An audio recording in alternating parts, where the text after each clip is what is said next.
Remember all the crap they tried to sell on your TV? You bought the stuff, opened the pack, threw it away, see? Crazy foam, the push-button fun, Jimmy Osmond at #1. Space stuff made your tongue come alive, it was really cocaine to the under fives. Nothing doggies, gollywoggies, Jason King Wig, Thingamajig, Old Spice, Bruce and Hyde, karate, the smell of a 70s teenage party. Apron knickers, shoes for giggers, slim wheel hot pants, winkle pickers, Cindy dolls and X-ray specs, the nearest you could get the sex. Couple is and nylon bedding, the rotten white suit you bought for a wedding. And there's the evidence. They're great! Well, they're not, Tony. They're crap.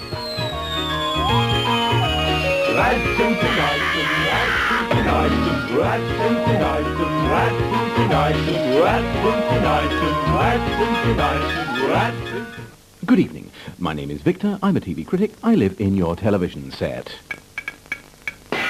Oh. Tonight on Ads Infinitum, Christmas presents past. Crappy Christmas gifts. In the 1960s, what did you give the man who had everything? Do you find brushing clothes tiresome? Well, here's your answer. K-Tel's Brush-O-Matic with its new patented nylon head removes every particle of dust and fluff instantly. Always brush in direction of arrow, rotating the head. What better Christmas gift then than the K-Tel Brush-O-Matic, which claimed to alleviate superfluous fluff and fur misery? This was clearly intended for cat stranglers, because only serial feline killers could possibly get this much fur onto themselves on a regular basis. Some might say it would be easier to get rid of the cat. Others might say that if you remove the fluff from a woolly jumper, you will also be removing the woolly jumper from the woolly jumper.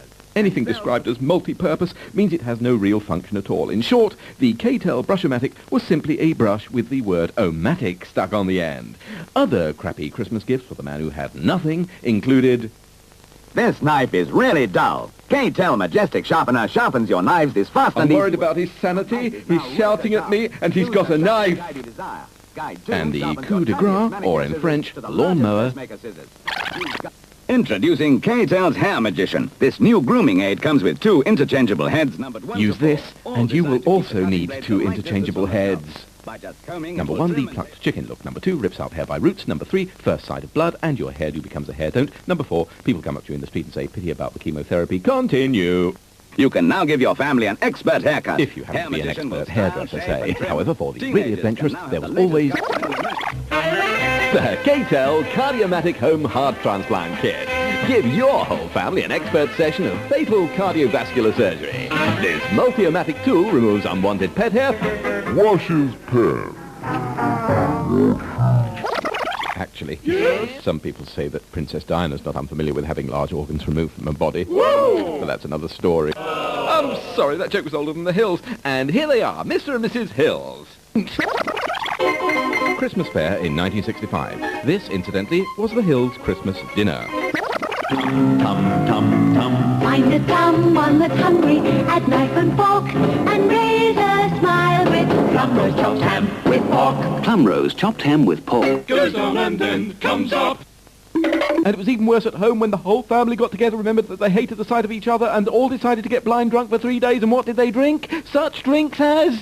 Don Cortez, Spain's unsuccessful attempt at bottling and selling gastric acid. Indeed, Don Cortez wine was the only substance known to man that entered and left the body in exactly the same condition. Rosé, she goes with everything. Or even worse... Dry fly, a sherry for sherry drinkers. rather than, say, for bicyclists. Or... It's red, and it sparkles with a lively taste, and it takes off with everybody the moment you pop the cork. Try it. Pop a cork tonight. You know, when you've got baby duck, you've got a party. Or rather, when you've got baby duck, you know you've got a dodgy bank balance. And what Christmas would be complete without a glass of De Kuyper's cherry brandy? My Christmas would. De Kuyper, De Kuyper, De Kuyper, la la la la la la la. De Kuyper, De Kuyper, la la la la la la la la. De Kuyper, De Kuyper. We're not. When you're thirsty, look for this sign. Drink sparkling Vimto every time. And for the kiddies, how fortunate that the man who invented Vimto wasn't dyslexic. Delightful. And no Christmas party would have been complete without... Basic slag on your grassland gives your cattle very good grass with plenty of clover and rich in minerals. I've spread a few basic slags on the grass in my time, but that's another matter, ladies and gentlemen. Crashes cymbal, plays sound effect of an amused audience, and continues bold as brass. Christmas toys. In the 1960s, TV ads always showed pictures of smiling, happy children who got the gift that they asked Santa for. Sadly, the one toy I never failed to receive was... a lousy piece of fluff on a string. Squirmels. Come on out here, Squirmels. Can I make Squirmels do that? Woo! Why is the boy 8 years old when the voice is 16 years old? One of television's mysteries, I suppose. Can I make Squirmels do that? Yes, just hook on its string. A further mystery, who cast his sister? What's that? It's Squirmels. I don't believe it. Nor do I. Model motor racing, and who doesn't? You'll win all the way. Where was I? Oh yes, at Christmas, the sitting room carpet became Brands Hatch. Unfortunately, those with thick pile carpets found the cars kept pulling off the road and picking up bits of fluff. Not unlike Hugh Grant, who also pulls off the road and picks up bits of fluff. For added realism, little plastic drivers sat at the wheel of the car. Sterling Moss, Graham Hill, and Nicky Lauder. Shut it! Yes, now where was I? And oh yes, despite heavy TV advertising, the following products failed miserably. Ever wondered what started all those teenage pregnancies? Grab-a-loop, despite what the manufacturers claimed, was not so much a game as an excuse for some no-nonsense prepubescent sexual foreplay. Nevertheless, it failed, as did... Giggles, a dolly who laughed at absolutely everything. She grew up, and together with her sisters, became regular members of the audience for the Jim Davison Show. The campaign they wished they'd never done of the week. Shopping used to really depress me. I used to think if only I could keep to a diet. You don't eat so much at meals, and I didn't want fattening things.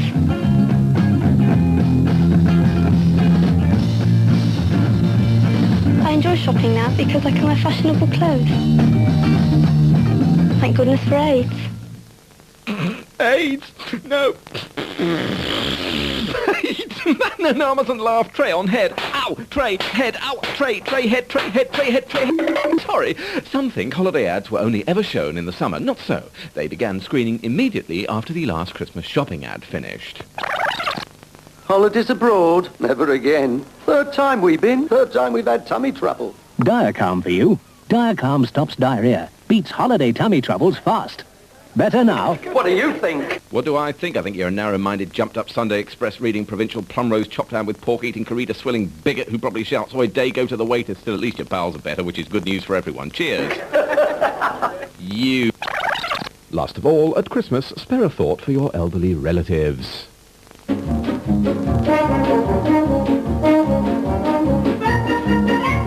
Need a house but don't want to be bothered with those pesky mortgages? Then why not simply inherit one from your granny? Thanks to the K-Tel Comedy Stair Rodomatic. Guaranteed to break the ice. And the hips, legs, neck...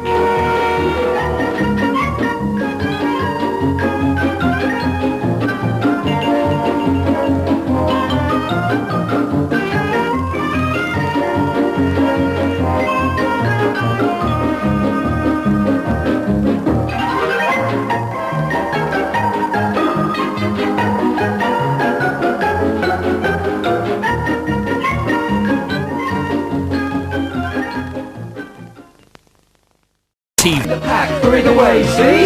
Crazy from the push-button fun. Jimmy Osmond at #1. Space Dust made your tongue come alive. It was really cocaine in the under 5. Nodding doggies, dolly walkies, Jason King Wig, thingamajig. Old Spice, Bruce and Hyde, karate, the smell of a 70s teenage party. Apron knickers, shoes called diggers, slim wheel hop and twinkle pickers, Cindy dolls and X-ray specs, the nearest you can get to sex. Chopper lids and nylon bedding, the rock white suit you bought for a wedding. And there's the evidence. They're great! Well, they're not, Tony. They're crap.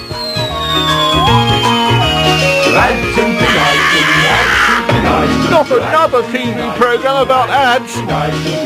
Good evening. My name is Victor. I'm a TV critic. I live in your television set. Tonight, Ads Infinitum visits the movies. feature presentation, a collection of bygone cinema ads that have never been shown before on British television. Unless, of course, this is a repeat broadcast, in which case I'm lying, no matter. A warm welcome to you all. Hope you'll thoroughly enjoy our programme. Tonight, food at the flicks. For centuries, Britain has produced the world's worst cuisine. Yes, it has.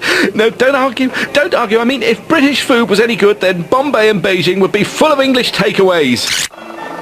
Coming soon to this cinema, Dora Bryan and Sir Gerald Navarro as the gay couple take crack cocaine up their bum bum. In fact, the only time anybody actually enjoys British food is at the movies. Having full penetrative sex with an ironing board. And that's simply because it's so dark that we can't see what we're eating, which is why we leave the cinema looking like this. Visual gags. Don't you love them? Now is the time for ice cream. Cinemas have traditionally flogged strange and exotic types of confectionery that were never on sale anywhere else, like this. New ice cream, fruit parfait. Cool, exciting, sophisticated. Sophisticated? It was frozen margarine with a cherry stuck on the top. Cool, exciting, sophisticated, special. That's right, fruit parfait. It failed, of course, because the British wouldn't say foreign words like parfait in public. It was just the same with quenelle. Fucking hell. Cinema is all about fantasy. Wait a minute. For quenelle. Well, that's okay then. As I was saying, cinema is all about fantasy, and the biggest fantasy they expected you to fall for was the ridiculous idea that women like this would be working in your local flea pit. In fact, the only thing more revolting than the frozen margarine on sale on the tray was the miserable old cows and unshaven gentlemen who sold it. Of course, this was the 1960s, the height of the space race, and Britain was at the cutting edge of technology. Roger, tranquility. The Russians had Soyuz. Listen, The Americans had Apollo, and the British had... Stand by for launching. It's Zoom with 3 new flavors. Never mind about rockets burning up on re-entry. This one melted before you even got it back to your seat. The Zoom came in 3 flavors. Red flavor, blue flavor, and yellow flavor. Or only one flavor if you were colorblind. Like all rockets, its shape was profoundly phallic. But that's hardly surprising after all. Can you imagine the aerodynamic problems involved in getting a vagina into geostationary orbit? So there were also more discreet versions for girls to pop in their mouths. And the first ice lolly specially for girls. As recommended by Lady Penelope. This was fab, the first ice lolly for girls. Why was it for girls? Because it had hundreds and thousands on it, that's why. Unlike the first chocolate bar for girls, which was the Mars bar, as recommended by... Marion Faithful, who found it truly filling and satisfying. Tray on head, out tray, on her head, out, on the head, out tray, on head. Pray for me. Have a hot dog. What? A piping hot Frankfurter tucked in a fresh white roll. They're great. They're mechanically recovered BSE carcass meat. From Mars to sausages in one move. I hope you're enjoying my excellent links. No, not that sort of excellent links.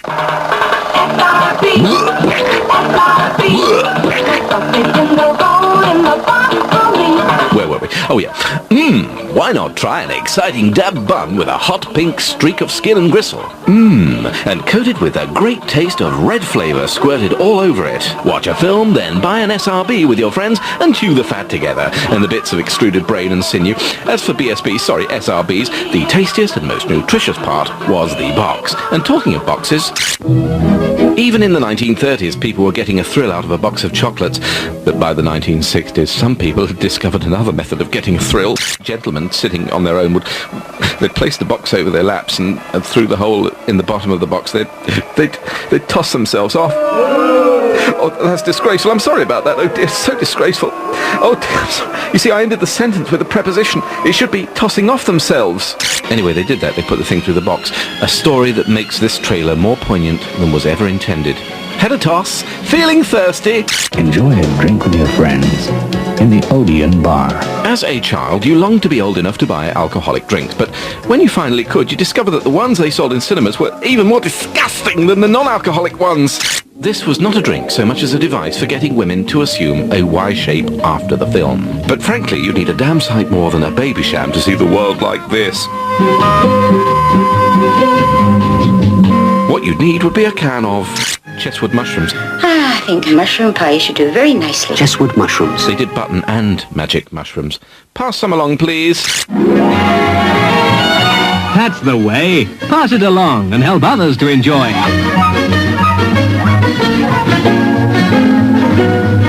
This excellent idea somehow never caught on in our nation's cinemas. Why not? Because back in the 1960s, everyone still remembered rationing and the need to eat whenever you could. So, frankly, passing free food along in the dark, even if it were an SRB, it was too much of a temptation for anyone. And talking of temptation, the campaign they wished they'd never done of the week.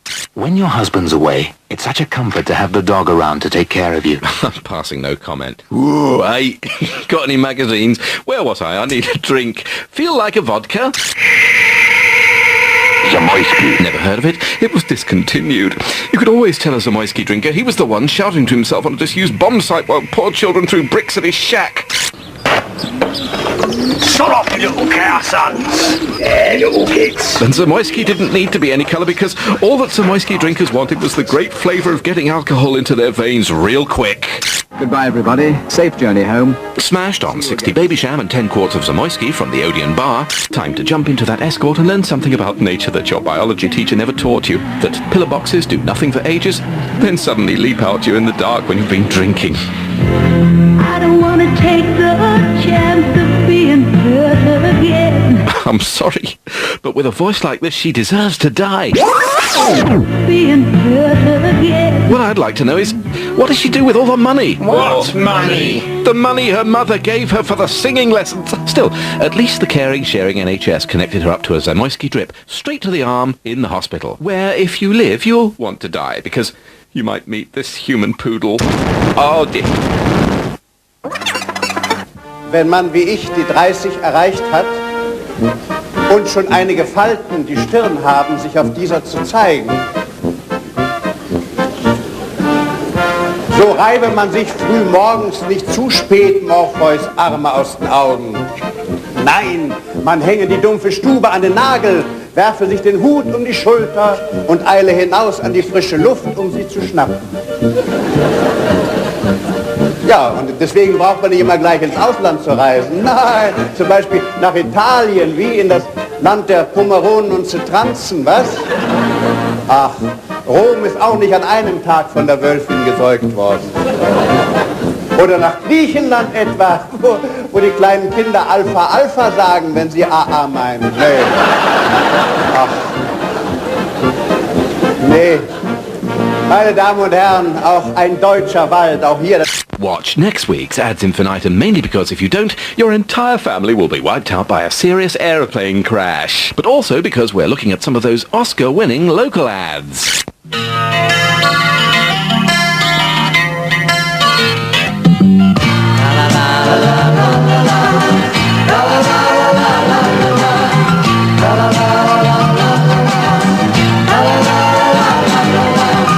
Cover your floors with the comfort of our quality carpets. Enjoy our little luxury. Come to Central Place Carpets at Trinity Place, Llandudno for great carpets. You can't miss us, we're just opposite the Wimpy Bar and only 50 yards from this cinema.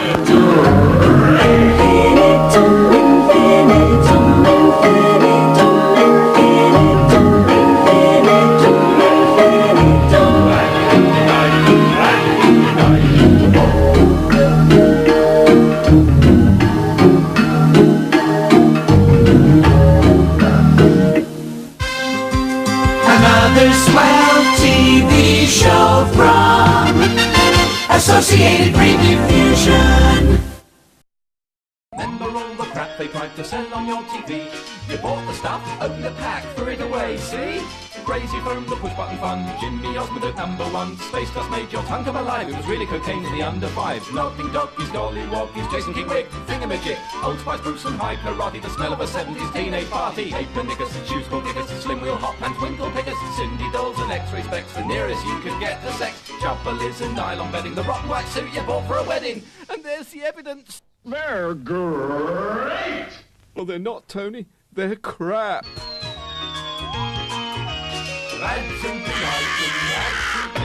Not another TV program about ads.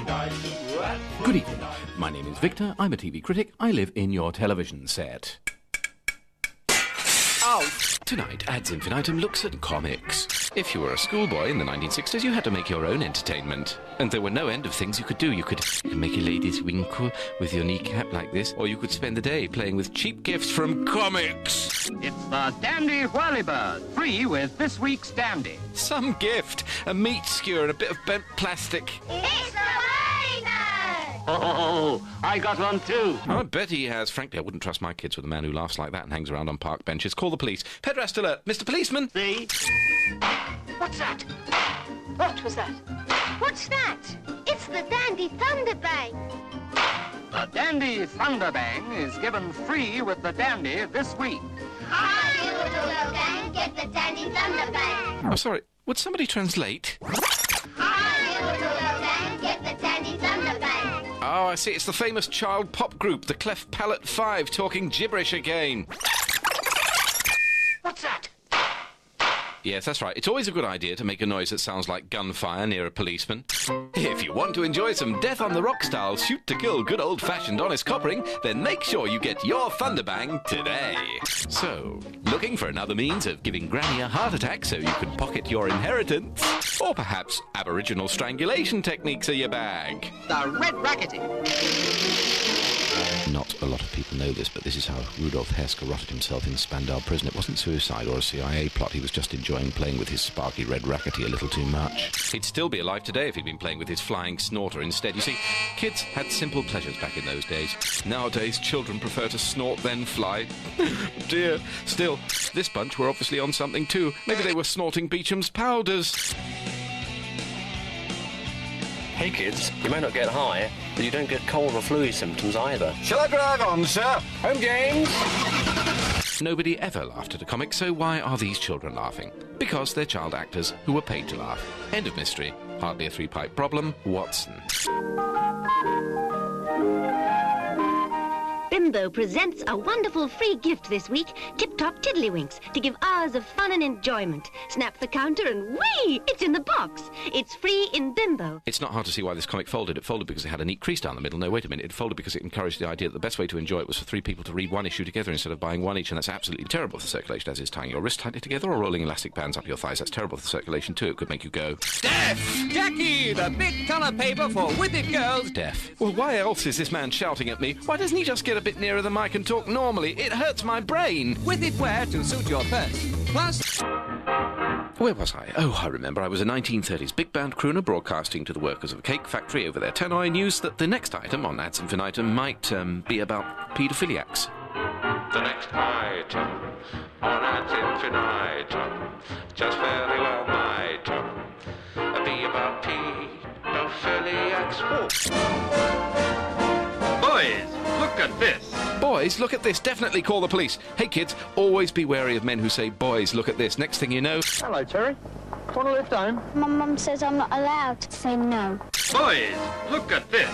They'll be saying, kiss, punch, good night, and let's play General Wobbly hides his helmet, and you'll be uttering the phrase, it stings and I feel dirty. But you must excuse me, I'm rambling. Bet you didn't believe me, did you? But you see, I am rambling. You see, look, back in those days, parents had no need for a national lottery because they were reading their adult comics and getting free gifts from...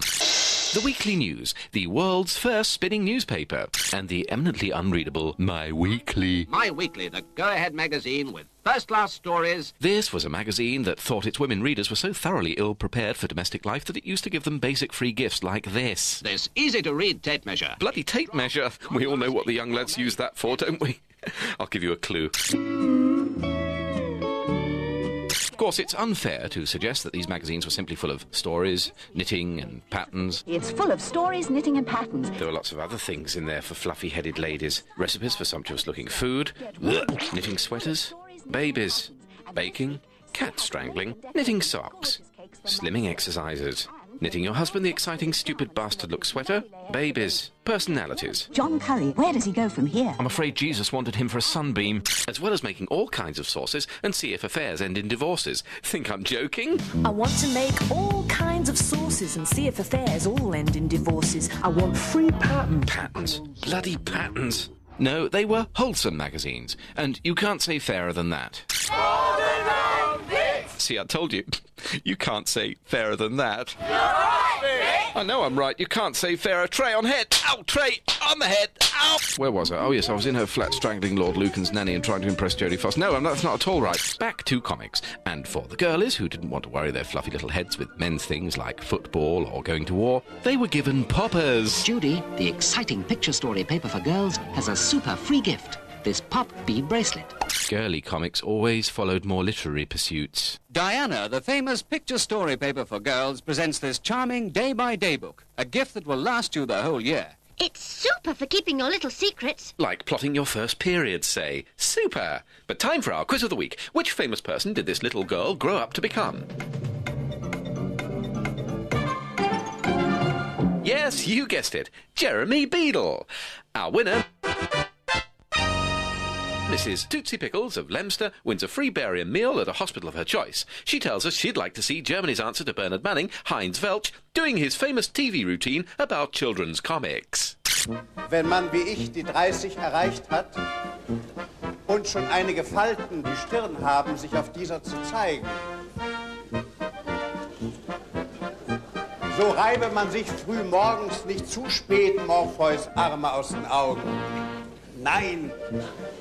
Meine Damen und Herren, auch ein deutscher Wald, auch hier der Schwarzwald, ist ja auch etwas Schönes, nicht? Man schreitet hinein. Und da ein Reh, ein Kontra. Ja, und deswegen braucht man nicht immer gleich ins Ausland zu reisen. Nein, zum Beispiel nach Italien, wie in das Land der Pomeronen und Zitranzen, was? Ach, Rom ist auch nicht an einem Tag von der Wölfin gesäugt worden. Oder nach Griechenland etwa, wo die kleinen Kinder Alpha Alpha sagen, wenn sie AA meinen. Nee. It's super for keeping... Oh, piss off. Time for the campaign they wish they had never done of the week. The SO sign means happy motoring. The SO sign means happy motoring. The SO sign means happy... From the SS to SO. In the 1950s, grown-ups were being entertained by their own comic characters on the small screen, with the emphasis on racial stereotyping. Oh, the SO sign mean happy motoring. The SO sign mean happy motoring. The SO sign mean happy motoring. Call that the SO sign man. For SO extra, SO extra. For the SO sign mean happy motoring, SO sign mean happy motoring, SO sign mean belly happy motoring, call it the SO sign. For SO extra, SO extra, call it the SO sign. For SO extra, extra, extra. Extra, extra, read all about it. Worst Lincoln newspaper ever. Extra. On September 15, a brand new newspaper will be born. The Sun. Intelligent, bright and alive. Born of the age we live in. The Sun. Ah, well, all that was years ago. We've all become much more sophisticated since then. Our newspapers and magazines are much more stylish, and even the free gifts in our kids' comics have become much, much more advanced. A rip-roaring flying balloon with lots and lots. With a new piece of rubber. No, they haven't. They're all the bloody same. Oh, hell. Oh, I said bloody. Oh, bloody. Oh, I said hell. Oh, boo-hoo. Boo-hoo. Boo-hoo. Cripes, I swore. Oh, now I'm going to get slippered. Oh, please. Please. Please slipper me. Please. Please. Please. Slipper me. Slipper me. Another swell TV show from Associated Rediffusion. They tried to sell on your TV. You bought the stuff, opened the pack, threw it away, see? Crazy from the push-button fun, Jimmy Osmond at #1. Space Dust made your tongue come alive, it was really cocaine in the under-5s. Nothing doggies, dolly woggies, Jason Kingwick, Thingamajig, Old Spice, Bruce and Hyde, Karate, the smell of a 70s teenage party. Apron knickers and shoes called kickers, slim wheel hot pants, twinkle pickers, Cindy dolls and X-ray specs, the nearest you can get to sex. Chopperlids and nylon bedding, the rock white suit you bought for a wedding. And there's the evidence. They're great! Well, they're not, Tony. They're crap.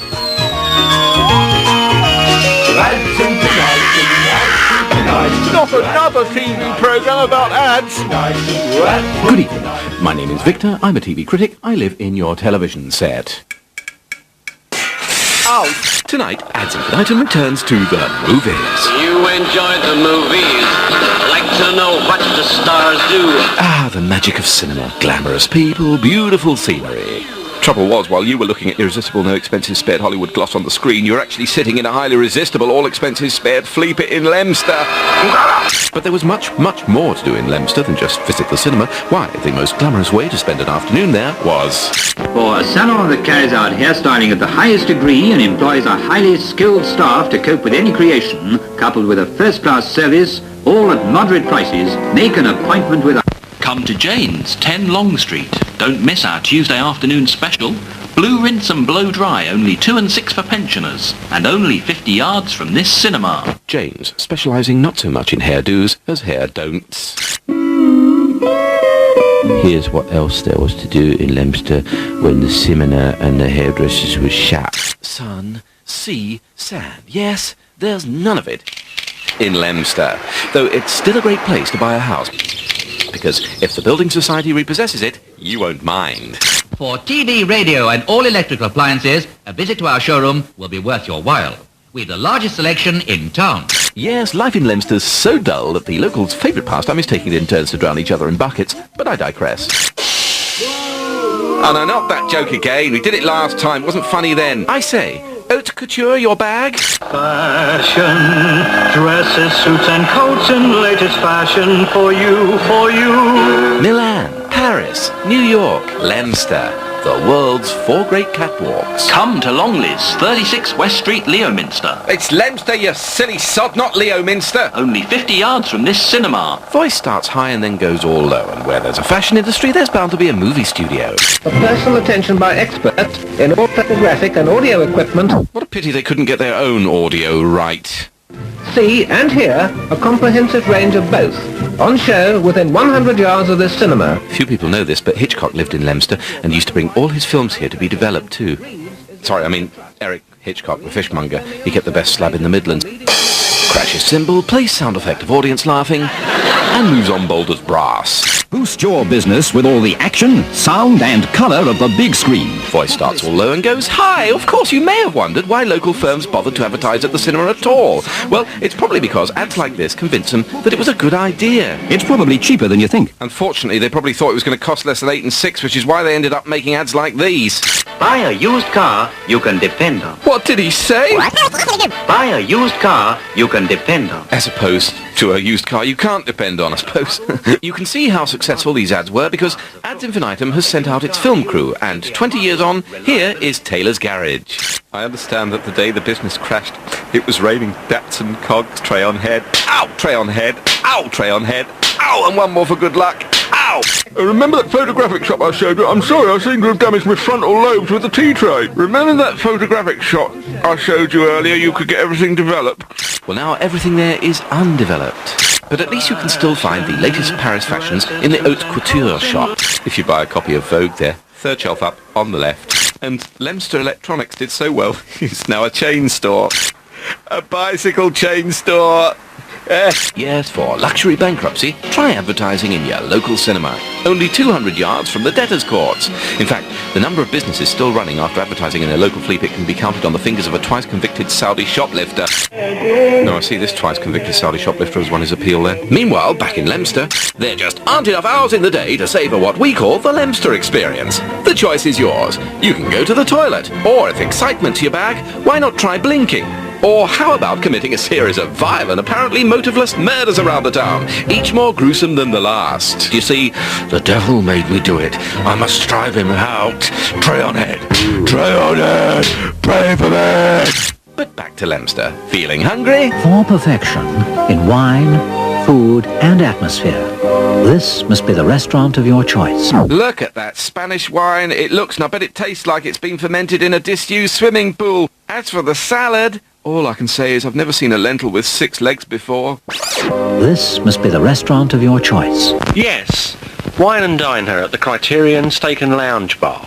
Prawn cocktails a speciality. Criterion, stupid name for a restaurant, still not as ridiculous as that building in India that's named itself after British Indian restaurants. What's it called? Oh, that's it, the Taj Mahal. How is your tikka, sir? Fine, though I have been having a few palpitations. Thank you very much. You've been a wonderful audience. Good night. Or for a luxury personal protein spill all over the pavement when you leave, why not try the King's Arms? They specialise in mussels and crabs there. That's just the waitress. Luckily, your local dive didn't only show local ads. There were glossy national ones, too, brought to you by Pearl and Dean and Youngers? Pearl and Dean are still going strong, but whatever happened to Youngers? Was he unable to hum along correctly to the company song, the da-da-da-da-da-da-da-dee-dee-dee sick tune, or was he sacked? After performing an obscene shadow puppetry show during a kiddies' Saturday morning matinee, we'll never know. But Pearl, Dean and Youngers brought to the movies such exotic treats as... Fred Pontin proudly presents The Great Pontin Holiday. Everything you want in's at Pontin's.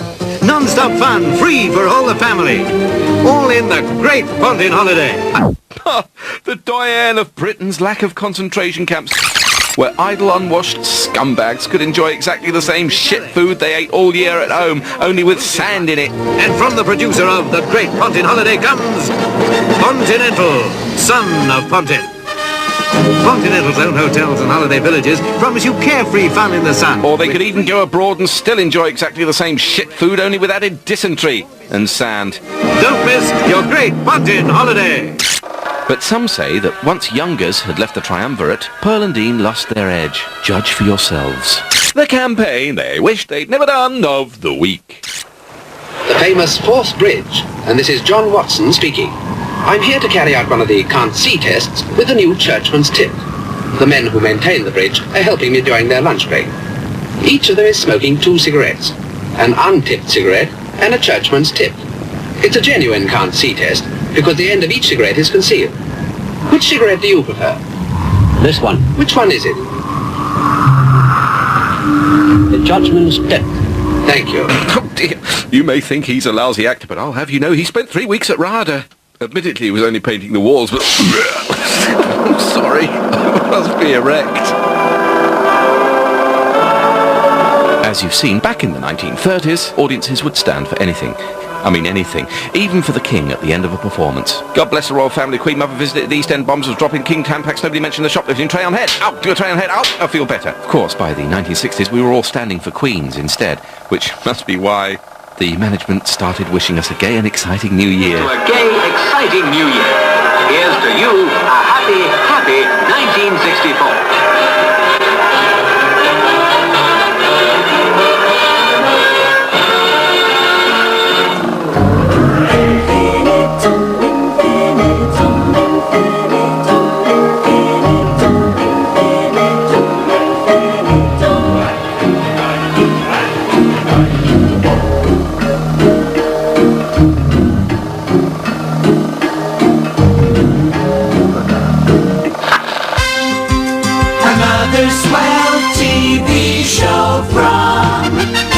Associated Rediffusion.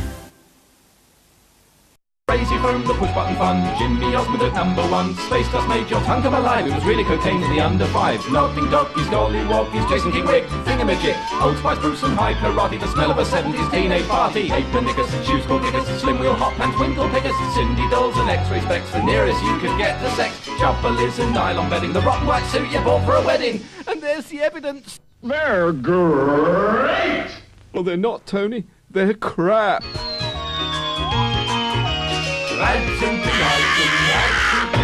Not another TV program about ads. Good evening. My name is Victor. I'm a TV critic. I live in your television set. Tonight we look at public information films. These frightening films were all commissioned by Her Majesty's government and made by the Central Office of Information, a bunch of civil servants who were apparently trained in atrocity and mayhem at the Hammer Horror School, and I mean horror school. These films were transmitted during the day when even young children could see them. Heads going through windscreens, children being approached by sex perverts. Would you like a sweet? No, thank you, Mummy doesn't let me. Say no. Chip pans that could leave children looking horribly scarred for life. Grannies falling downstairs and landing on top of you. And Grandad setting the whole house alight with cigarettes. All in all, they produced a generation of children who were frightened to leave the house but equally terrified to stay in it. But it wasn't just your hometown that public information films turned into a place of terror. Petrol on a boat is dangerous. Check for leaks carefully. No problem, mate. Read your Seaway code. The COI could find pure evil in a loose-fitting biro cap. They even made us frightened of innocent-looking glue. For example, would your child misuse solvents? Thanks to this COI film about the dangers of solvent abuse, Mummy and Daddy put a stop to my hobby. just as well, really, because thanks to accidentally breathing the intoxicating fumes, my Harrier jump jets always looked as though they'd been assembled by Picasso or flown by Oliver Reed.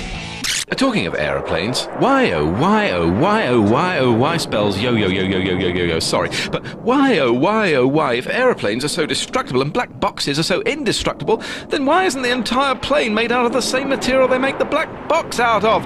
And oh why do flammable and inflammable mean the same thing? Oh, the humanity! I've used a disaster for purposes of light entertainment. Tray on head, out tray, on head, out, on the head, out tray, on head. Oh dear, I've blinded myself. No, hang on, I know what it is. I've left my car darks on. You see, my car is fitted with darks instead of lights. Neighbours are always complaining that I park outside my house with the darks left on. It plunges the whole street into blackness. I'll just switch my car darks off. That's better. Where were we? When you park your car on the pavement, it can be a nuisance and a danger to pedestrians. Thanks for the tip. This public information film inspired a whole new sport for those of us who hate humanity. Simply park your car close to a wall outside your house and enjoy hours of hilarious entertainment. I'm sorry, he may be blind, but he is overacting. I need a fact. But even that innocent delight was stamped on by the killjoys at the COI, fancy claiming that smoking was dangerous. Smoking kills. Don't do it. Of course, smoking is a very slow way of killing yourself, so if you didn't have 25 years to spare, you simply moved somewhere quiet, like, say, Hunger... Oh dear. Wenn man wie ich die 30 erreicht hat und schon einige Falten die Stirn haben, sich auf dieser zu zeigen, so reibe man sich früh morgens nicht zu spät Morpheus Arme aus den Augen.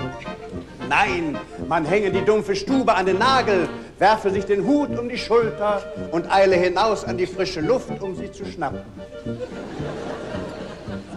Ja, und deswegen braucht man nicht immer gleich ins Ausland zu reisen. Nein, zum Beispiel nach Italien, wie in das Land der Pomeronen und Zitranzen, was? Ach, Rom ist auch nicht an einem Tag von der Wölfin gesäugt worden. Oder nach Griechenland etwa, wo die kleinen Kinder Alpha Alpha sagen, wenn sie AA meinen. Nee. Ach.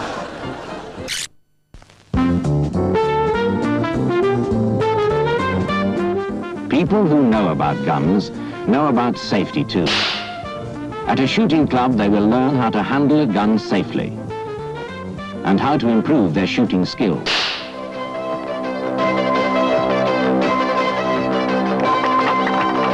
So if you're thinking of giving a teenager a weapon, get this leaflet from your local police station and find out how to enjoy guns safely. Gun sense is good sense. That's right, gun sense is good sense. Now on tour throughout Northern Ireland at all good hospital theatres. Lyrics by I.R.A. Gershwin. But I digress. Silly hobby, I know, but I like to digress. I've done it for years. I simply to expedite a weak pun. But I digress. One branch of the COI, the Colonial Film Unit, didn't concern itself with any of the horrors that terrified Britons, like, say, buses. London, the largest city in the world, has a splendid road service of passenger buses for the millions of people needing quick and comfortable transport from place to place. There is a regular service to or from the town. Here, in the near countryside, 2 African students studying in London have been enjoying a walk in the fields. They know that buses run to carefully prepared timetables and are always punctual. People never have long to wait. Never have long to wait? You've guessed it, this is a secret recruitment film from the mother country for the colonial fuzzy-wuzzies, who watched it, came to Britain, and now have to endure this. At regular stopping places along the roads, people wait quietly in line. The people enter the bus in an orderly manner. What? Just stand back and let us all get on. Wait your turn, mate. No crowding or pushing out of turn. No rushing to get in first. Calm down. Push, all right? Calm down. Keep your fucking bus. Meanwhile, back in the 1950s... There are times when friendly cooperation is specially necessary. A cripple needs much kindness in his affliction. I see, so the politically correct phrase we use is cripple. Talking of which... Excuse me, can I get off here? I wish to see the campaign they wish they'd never done of the week. Here's a road sign that not everybody knows about. When you see it, someone who cannot help himself needs help. Your help. No, it doesn't mean you have to repair the car, just to pass on a message to someone who can. It can make all the difference to someone who otherwise could be stranded for hours. Morning, saw the sign. How can I help? It'll only take a few minutes of your time to find out what the trouble is, and then pass the message on to the breakdown services. So if you see a sign like this, help. Pass the message on. It won't take long, but it could save a disabled person from a long and uncomfortable wait. Help. Pass the message on. You may never have seen a help flag hoisted aloft a cripple's car, as the men at the COI used to call them. This is because the scheme was decommissioned very shortly after it was commissioned. Why? Because to unscrupulous piratical gentlemen who would cruise along the motorway in search of plunder, the sign might well have read, "I'm a helpless cripple, please rob me." This was the reality. Morning, saw the sign, anything worth nicking? Just me bank cards. Good, right, give us your PIN number or I'll cut your other arm off. He can't run away. What, he's a crip, is he? Yeah, you should get down here and nick his wheels. Right, all nicked. Your mate's got me wheelchair! And for those people who followed the COI's advice to the letter and made their houses and their cars completely safe, there was still one final danger that could keep them awake at night. The big one. Still, no reason to worry about a few hundred nuclear weapons if you do what the government tells you. Now, this is what you should do if you are out of doors. As it happens, I'm fresh out of doors, yeah. Seek the nearest and best cover as quickly as you can. Brush or shake off any fallout dust you may have picked up and get rid of it. That's right, just shake off all that pesky radioactivity. It's easy, go on, it won't hurt you. Listen to your radio. Radio Holocaust. Radio Holocaust, here is the post-nuclear attack news. As of 6 minutes ago, Harlow Newtown has been called Harlow No Town. Casual ties? Surely this is no time for etiquette. Oh, well, I suppose even in a nuclear holocaust, a man should be properly dressed. If anyone dies, move the body to another room in the house. Label the body and cover it as tightly as possible in polythene. Some people will pay a lot of money for that sort of thing in Soho. And keep listening to your radio. Radio Holocaust. Yes, indeed. And we have a dedication here from nobody to nobody. You know, it's a funny thing. They tell you when you become a DJ that you should imagine you're talking to just one person. I suppose this is what they meant, really. Boo-hoo. Boo-hoo.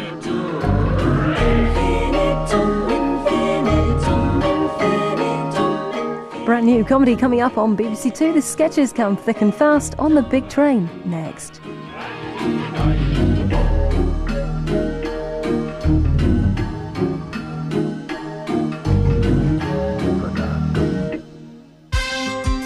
Another swell TV show from Associated Rediffusion.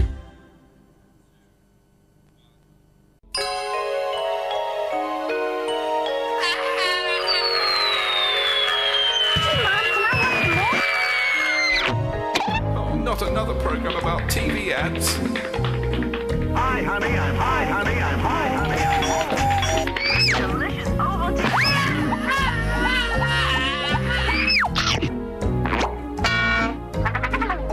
Good evening. My name is Victor. I am a TV critic and I live in your television set.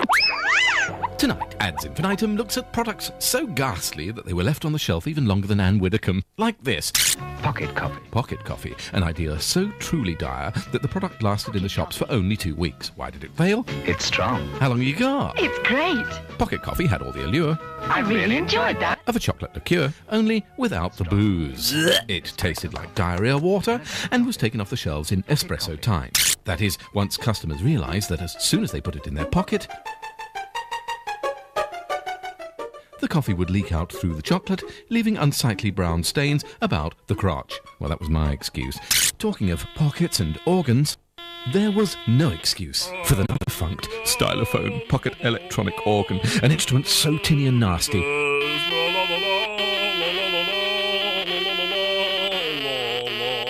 that it made the old-fashioned comb and paper sound like a Stradivarius in comparison. Recognise this? One of the first tunes I ever played on stylophone. Stylophone, the unique musical instrument anyone can play. The stylophone pocket electronic organ from Bijou Breck. Ever heard a cat chewing a bee? Crunch buzz, crunch buzz, crunch buzz. I was once lead singer in a heavy metal band called Unleaded Zeppelin. We were crap, but we were very, very eco-friendly. Shocked? You will be with the Ronco Shocker. New from Ronco.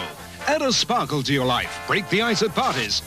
Shock your neighbours and friends. Fun for all the family. The Ronco Electric Shocker, only £3.99. The second most effective way of causing massive heart failure. And now, here is the most effective way of causing massive heart failure.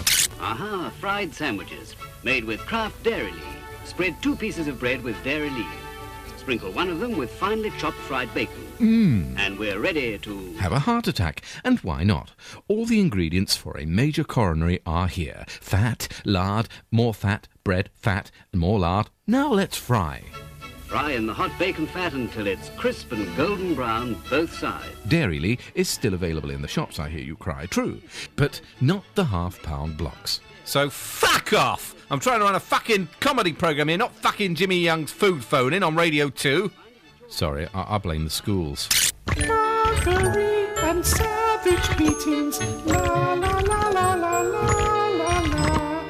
When I was a boy, we had respect for our teachers. True, there was buggery and savage beatings, but it wasn't all fun. There was natural history to learn.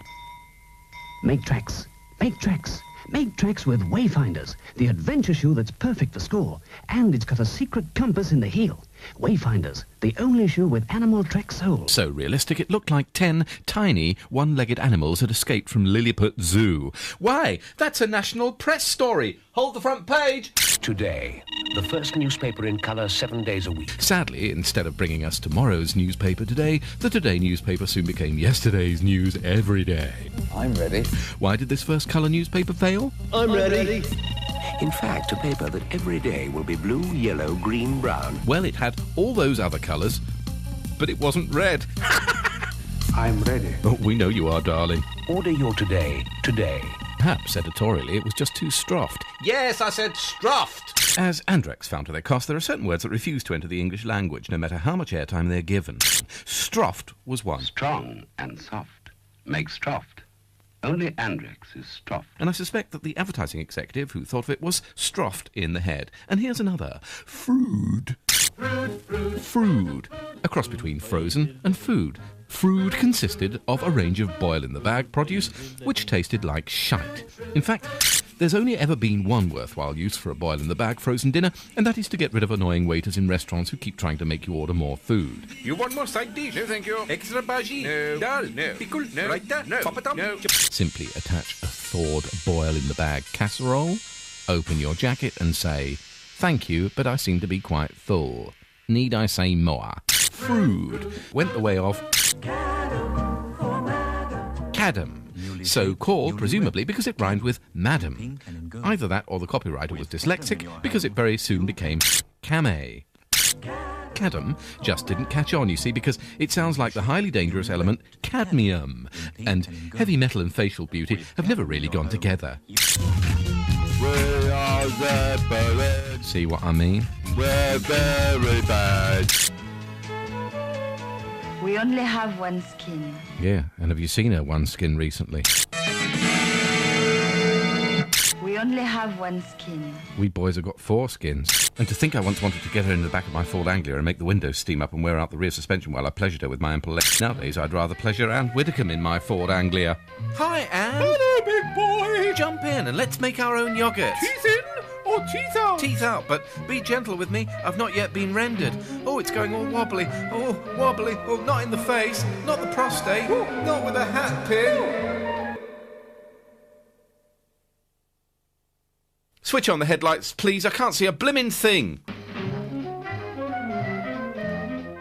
Ah, the Ford Anglia. No expense was spared in this ad. The best score that money could buy, great lighting, great photography, but there was one thing the Ford Corporation couldn't legislate for, and that was the local garage hijacking their ad in the local cinema.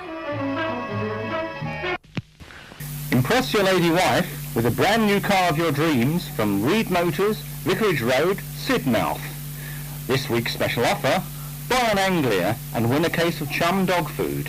Sadly, the Ford Anglia is gone. Has your dog The Look Alive look. But Chum is still available. However, it no longer contains... Vitalised gravy. Vitalised gravy. My Auntie Rona used to add something that looked very much like vitalised gravy to all our food, and this was in fact what most restaurants served up to their clientele in the 1950s, and why not? Most women in the 1950s looked like dogs anyway. They were covered in fur and their breath stank. There wasn't about indifference. Hurry, hurry, come to my 1960s cocktail party. Hurry. Here's a tip that's always useful if you're holding a cocktail party, especially if there's a Ford Anglia in the room. Instead of offering guests empty dishes like this, fill them with lots of unsalted peanuts. And when one of your guests remarks, "You don't see unsalted peanuts around much these days," reply, "Actually, you're doing me a favour eating those. You see, the dog ate my false teeth, so I can only suck the chocolate off these days." I got punched in the eye for doing that once. I had to sit down on my no longer available 60s G-Plan chair. Ours was to be a G-Plan home. In fact, I'd love to show it to you. G-Plan's ads were voiced over by a woman who made the Queen sound like a slut. It was the IKEA of its day, bought by nice couples. And extra cosy in winter when friends come in to see our television. That's David's special chair. The hubbies, middle-class men who always preferred broadsheets to tabloids so they could hide behind them and get away from their shrewish, nagging wife. I don't wish to cause unrest, but I suspect... And now here's our bedroom.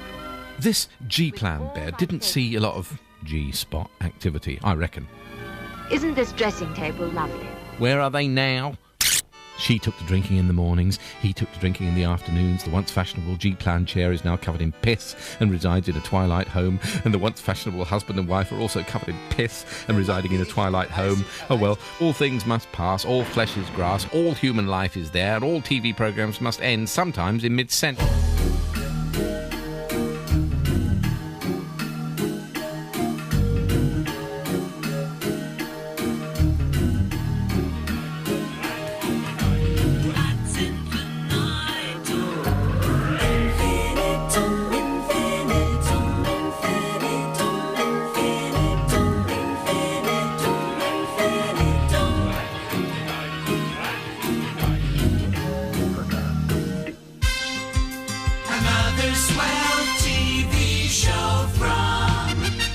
Associated Rediffusion.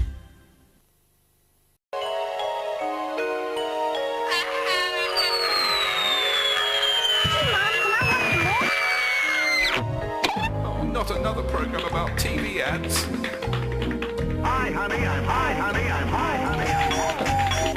Delicious Ovaltine.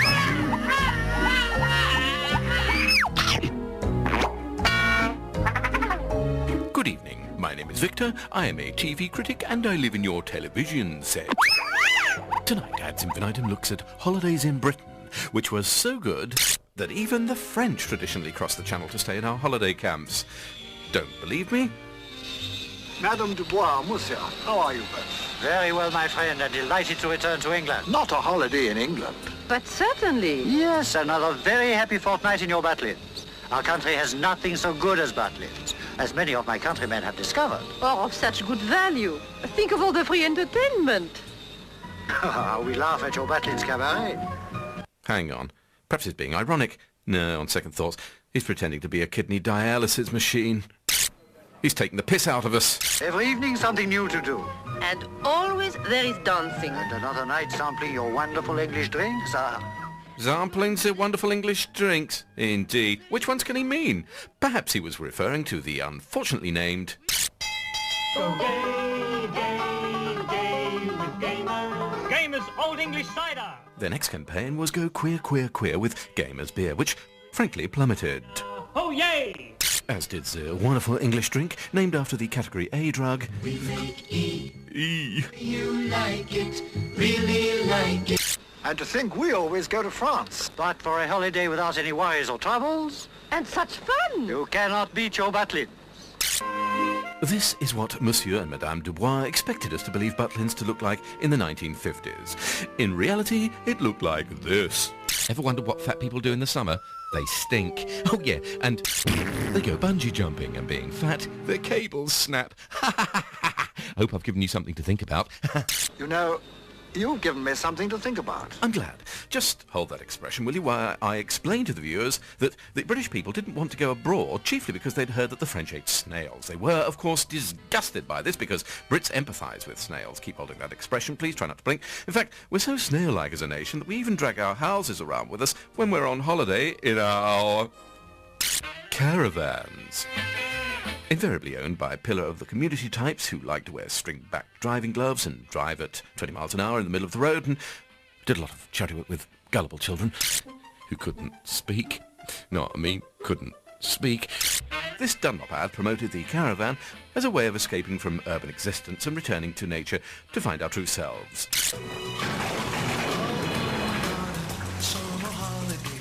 But this Heineken ad was a more realistic depiction. Still, when you went caravanning, the weather didn't matter because the whole idea was to keep nature out. All you had to do was buy a little tin home that stank of gas and was so small that you couldn't swing a catamite. Nowadays, caravans offer all the comforts of home. For and keep the real world at bay by equipping it with a cooker, posture-sprung mattress, and these days a satellite dish with widescreen Nikam digital TV. So you sit watching David Attenborough and his nature videotapes. Hushed tones, award-winning documentary. Until your, excuse my language, fucking awful British holiday in the rain is over and it's time to go home again. Cheers! The curious thing is that the caravan is like Doctor Who's TARDIS in reverse. Tiny on the inside, yet big enough on the outside to be able to block an entire road all the way to Torbay. If you send for the Torbay holiday literature, you'll get more than you bargained for. Torbay is 3 very special resorts, all in one. There's Torquay, busy, bustling, and full of sophistication.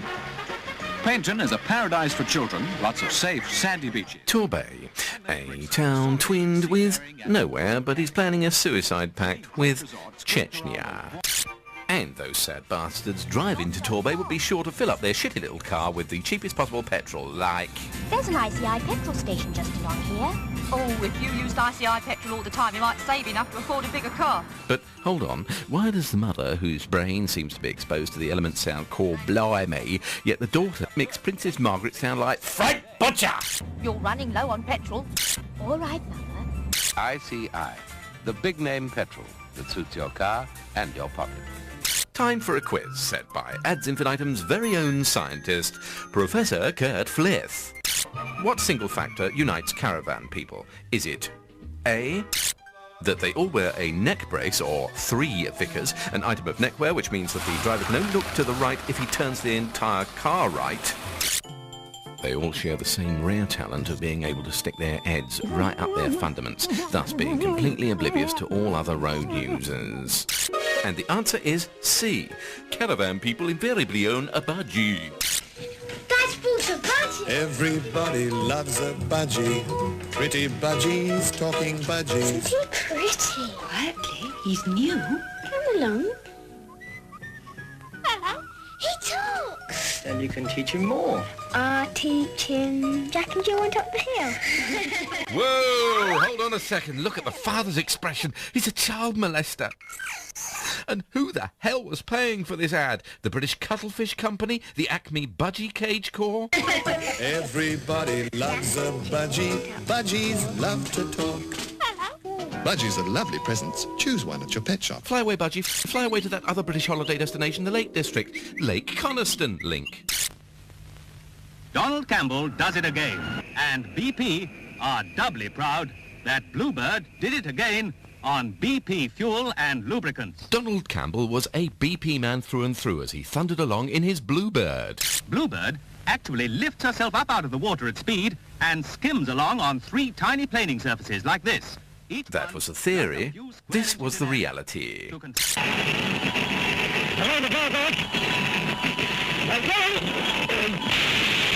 Sadly, Mr. Campbell returned a little too often to Lake Coniston. Oh dear. Complete accident, I'm afraid. Over. Complete accident? Total cessation of bloody life? Campbell's cream of Coniston.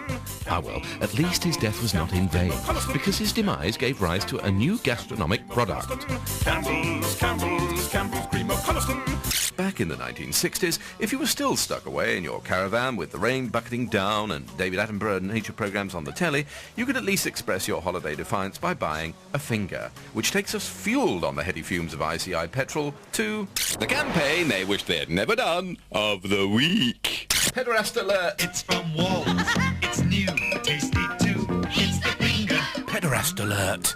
Call the police! It's the mini pops all over again. Cool, refreshing finger taste. That strawberry finger flavor.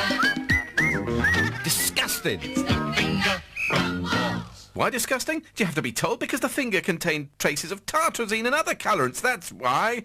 Talking of colourants.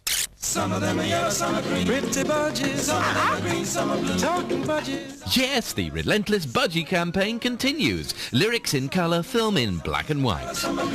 To be fair, coming from Australia, the music really shouldn't be Caribbean, and the lyrics should resemble the pictures a little more closely. So, here goes. Some of them are grey, some are grey, copper. Some of them are light grey, some are dark grey, copper. Some of them are grey, some are grey. They're monochrome. Some of them are light grey, some are dark monochrome budgies. Some of them are grey, some are grey. They're in black and white. Oh well, I'm off to Lake Coniston. Some of them are grey, some are... Death by boredom. Look at them blocking the road, the caravan-owning scum! I'm having a lovely holiday, a relaxing holiday in the lakes, relax. Look at that tin box on wheels, I bet it takes him an hour to drive through the minute car wash. I'm having a lovely holiday, calm down, calm down. Shut that bloody baby up! Keep calm. May his head fall through his arsehole and break his fucking neck. Relax, relax. Any good comedy on Radio 4? Oh, I'm going mental.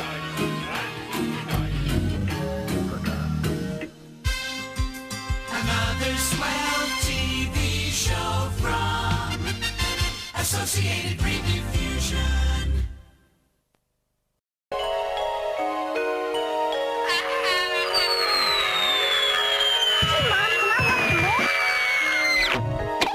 Not another program about TV ads. Hi, honey, I'm high, honey, I'm high, honey, I'm high. Delicious Ovaltine.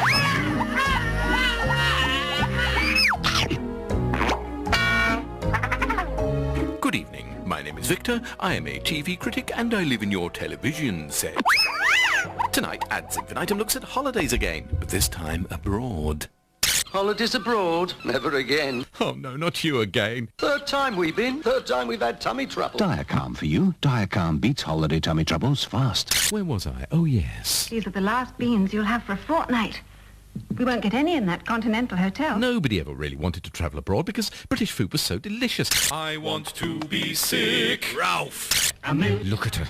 She certainly thought all foreign food was muck. Hurry, Colin. We're ready to go. Incidentally, I played the boy in this ad, and she sexually molested me between scenes and also taught me these elementary secret suitcase packing skills which later led me to become the country's most notorious smuggler of crack cocaine from Bolivia. We couldn't go without beans for 2 weeks, Mum. Which is where I met my charming wife, who's now known to millions as Vanessa Feltz. Vanessa, your career is finished and a ha, ha, ha, ha, ha. I've not been very well. I need a holiday in an exotic location. Go somewhere that's beautifully unchanged. Yugoslavia. Yugoslavia, somewhere that's beautifully unchanged? She means somewhere that's unbeautifully changed. New roads and motorways. Dangerous overseas locations, your bag? Time for the campaign they wish they had never done of the week. From Belfast.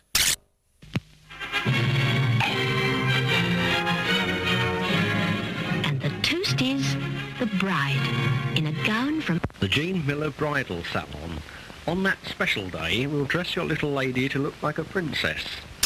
Shocking. Still, there is one venue across the sea that's even rougher. So rough, in fact, that the restaurants sell broken leg of lamb. It's Ibiza! Welcome to the unique island of Ibiza. Ibiza! Unique for its universal appeal. As advertised on The TV Travel Shop, which shows you fantasy Ibiza rather than show you the reality inhabited by this. 88 priapic stones of teeth and testosterone covered in brute aftershave, hair gel, sangria, spunk and dried vomit who wear gold chains around their neck to tell them where to stop shaving. Ladies, I give you your future husbands. and is only 5 minutes away from the airport, which can lead to some plane noise. You might think you're flying away to a foreign culture, but you're really just going to an English ghetto, colonised by Brits, with the accent on colon, or I should say colon, because they all get the runs when they go abroad, unlike English cricketers, who get no runs at all when they go abroad. But why go abroad for sun and blue sea when you could fly back to England and enjoy rain and grey sea instead? Here's your tea, Miss Sales. Oh, thank you. Gosh, isn't this exciting? I do envy you your job. Serving tea? But at 20,000 feet. Yes, I must admit I do love it. And I suppose for holidays you can stop off anywhere you like in the world. Well, I could, but I don't. I always go to Butlins. Instead of Honolulu? Yes, you see, Butlins can never be a letdown. Well, if you like Butlins, I'm sure I would. I'll write when I get back. Stop smiling, please. Stop. Stop it, the wind will change and you'll be stuck like that forever. Stop. I'm warning you, stop it. Stop it! Stop it! Where was I? Oh, yes, Ibiza. There are beaches of all sorts, for family, sporting, solitary, wild, tranquil. What's that noise? Oh, I know. It's the sound of the bullshit-ometer needle breaking. It's for you to decide. I like Ibiza. Ibiza! Sorry, Ibiza. And I think it's great. On the Holiday Channel, the presenters don't just rely on knee-jerk cliches about, say, comfortable bedrooms. Bedrooms are comfortable with ensuite facilities. The apartments are very comfortable, 1 or 2, including comfortable bedrooms with ensuite facilities. Look no further than Ibiza. Ibiza! That's the fantasy. This is the reality. Ibiza. Ibiza! Sorry, Ibiza. Once inside your hotel, you'll find that your shoebox-sized room stinks of untreated sewage which flows in picturesque open gutters towards the glorious Mediterranean Sea. Why not enjoy our luscious beaches, decorated with fresh bowel movements which are washed up daily, along with hundreds of empty syringes and condoms, each used once only. Then there's the German scum, too. Why not? Wenn man wie ich die 30 erreicht hat und schon einige Falten die Stirn haben, sich auf dieser zu zeigen, so reibe man sich früh morgens nicht zu spät Morpheus Arme aus den Augen. Nein! Meine Damen und Herren, auch ein deutscher Wald, auch hier der Schwarzwald, ist ja auch etwas Schönes, nicht? Man schreitet hinein. Und da ein Reh, ein Kontra. Ja, und deswegen braucht man nicht immer gleich ins Ausland zu reisen. Nein! I bought a dog the other day. I named him Stay. It's fun to call him. I say, come here, Stay. Come here, Stay. He's going insane. Ow! I bit my tongue. I think there's blood. Tune around to the other channels where I search for my styptic pencil. Mummy! Mummy! A lighted rag smartly inserted through the sound hole of the busker's guitar can be guaranteed to cramp their style. Look deep, deep into the circle and continue to obey me. You will... Where were we? Oh yes, Ibiza. Why is Ibiza the only abroad that we British visit? Well, it's because we haven't got the guts to walk into Lun Poly and ask to book a holiday in foreign places with names like these. Twat in the Shetland Islands, tits in Germany, cum bum in India, pervy shag in Russia. I mean, would you send a postcard from Wank? They make advertisements for the place too.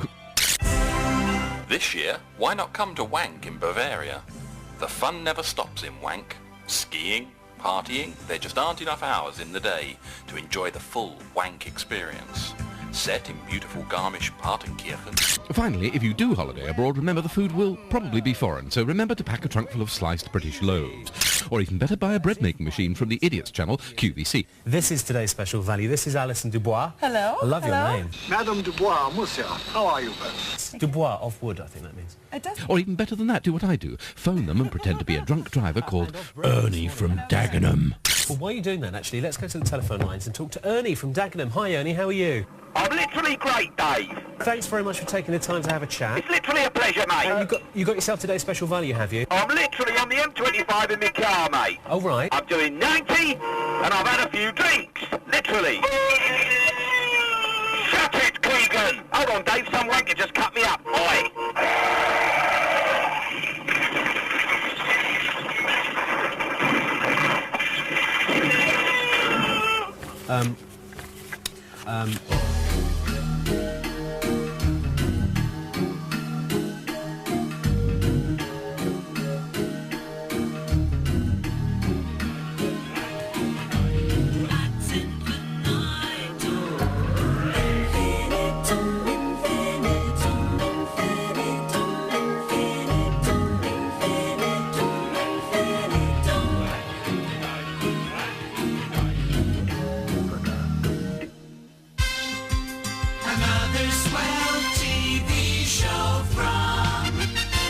Associated Rediffusion.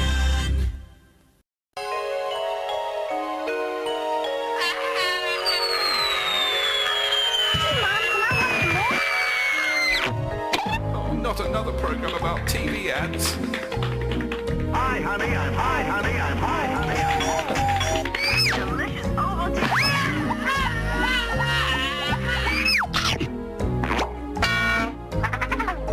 Good evening. My name is Victor. I am a TV critic and I live in your television set.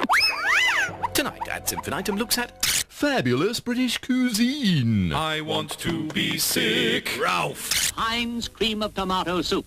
And here's your Heinz hint. Try poaching eggs in it. Good tasty. Just break them into the hot soup and poach till set.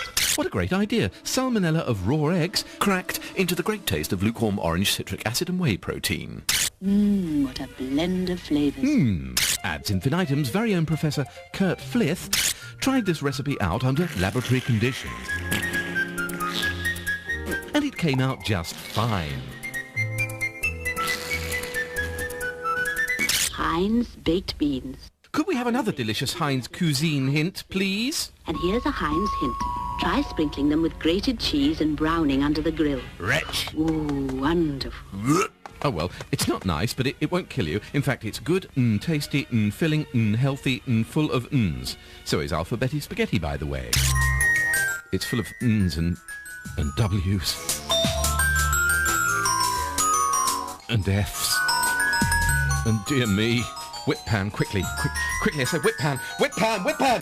We eat healthily at home. I come from a family of long livers. My great-grandfather had a liver 4 foot long. Want to see it look?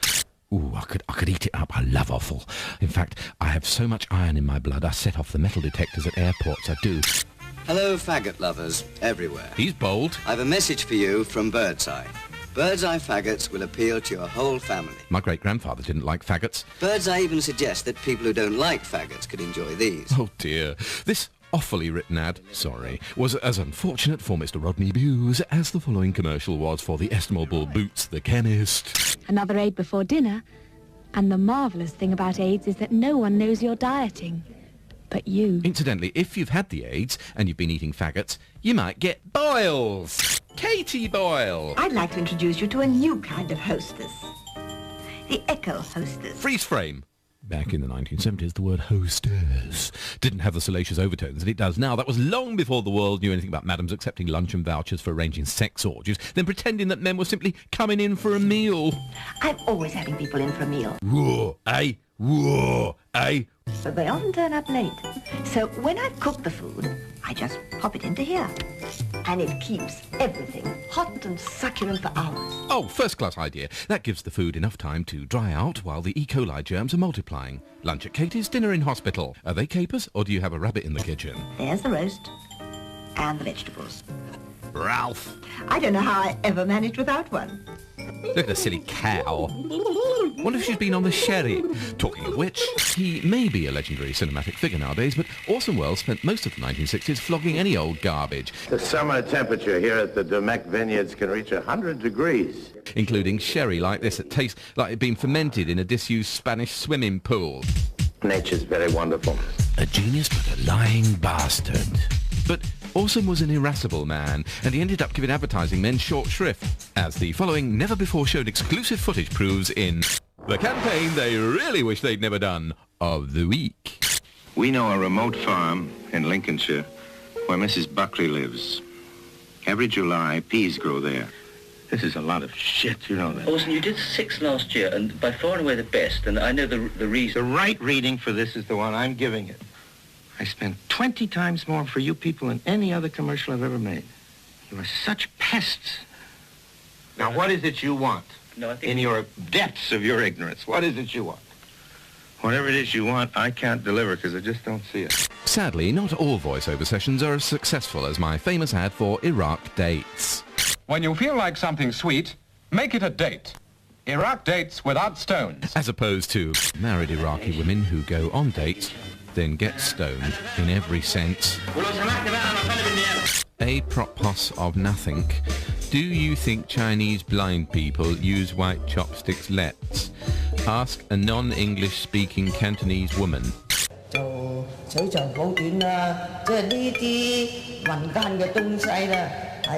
How inscrutable. Oh dear, Mr. Wells's session just is not going very well. Could you emphasize a bit in July? Why? That doesn't make any sense. Sorry. There's no known way of saying an English sentence in which you begin a sentence with in and emphasize it. Get me a jury and show me how you can say in July, and I'll go down on you. That's just idiotic, if you'll forgive me by saying so. That's just stupid. In July. I'd love to know how you emphasize in July. Impossible. Meaningless. I think all they were thinking about was that they didn't want to... He isn't thinking. Prepare the next advertisement for our viewers, please, Telecine. Please, sound effect of telephone ringing. Pretends to pick up the phone. Hello? Yes? What do you mean you've had a diarrhea blowback? Sorry, viewers, it's the Archbishop of Canterbury. Could you tune round somewhere else for a bit, please? Please, please, please. What is she going on about? Of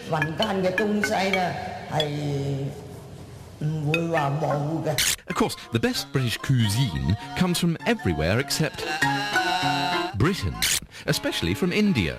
India, land of fascination, with a tempting and distinctive cuisine. For authentic Indian dishes, visit this restaurant. The atmosphere of India and Indian courtesy will add to your enjoyment. But a word of warning, if you're in Bournemouth or anywhere else and you visit an Indian restaurant, here's a tip.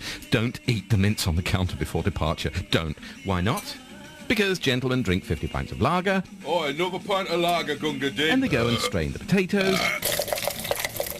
They touch the winkles.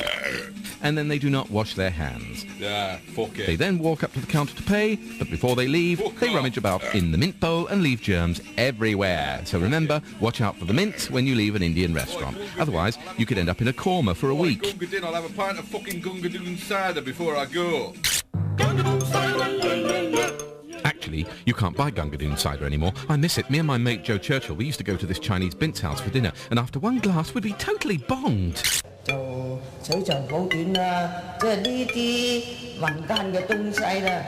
So that's what she was saying.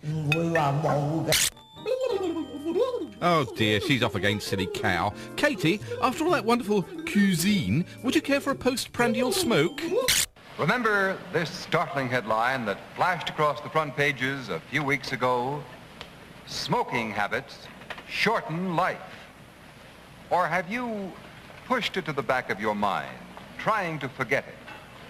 Forgetting won't change a thing. The fact remains, some smoking habits do shorten life, but not the pipe smoking habit. Doctors have proved that pipe smokers live longer because pipe smoking is not harmful. This is a very wearying one. It's unpleasant to read. Unrewarding. Let me just do one last Yeah? one. And it was my fault. I said in July. If you can leave every July. You didn't say it. He said it. Your friend. Every July? No, you don't really mean every July. It is. But that's bad copy. It's in July. Of course it's every July. It's too much directing around here. Come on, fellas. You're losing your heads. I wouldn't direct any living actor like this in Shakespeare. Well, you do this. It's impossible. It isn't worth it. No money is worth it. Another swell TV show from Associated Rediffusion.